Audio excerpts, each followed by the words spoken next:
Here's a little tutorial for probably the most complicated thing to deal with in this house, and that is the pellet stove. I had never operated one before. Maybe you have. If you haven't, this will help you understand how this awesome source of supplemental heat for those cold winter days works.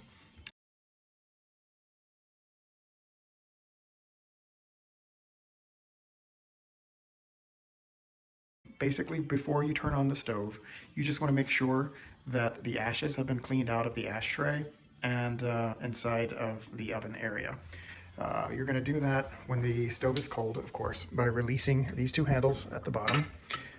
That's going to allow you to pull out the ash drawer. Just check that and make sure that it's empty or close to empty.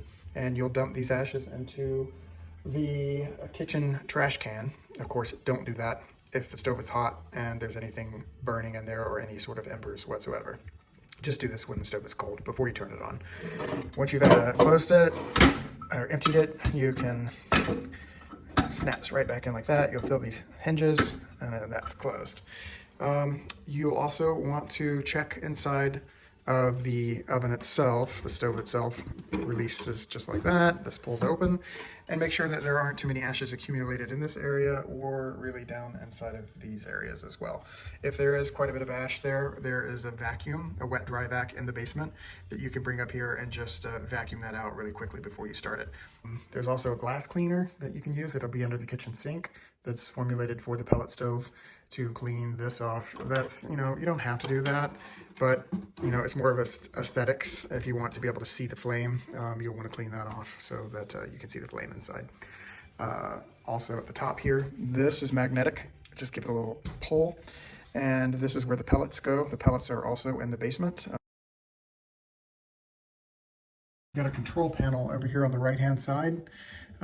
Basically this is going to stay in manual mode all the time. Don't switch that. The only buttons you're going to push is the on off button, and of course that turns it on and off, and you're going to turn it on. Once power light will come on, and after about 3 minutes or so, after a few seconds, you're going to hear the pellets dropping into the burn pot, making some little clinking noises. And after about maybe 2 or 3 minutes, you're going to start seeing flames in the fireplace. And at that point, this light will come on. Whoop, it just did. So basically, the only buttons you're going to mess with is the on-off switch and the heat level, high and low. I usually keep it kind of low at the lowest setting. So that's it. You're just going to press the on button and then adjust the heat level as needed. I would start out on the low. When you're starting the stove, you can pull this guy. It's on a magnetic piece back here, and this is just to help you pull this out right here. This cleans the vents. You're just going to want to do that a few times to clean out the vents before you start operating it. There she goes.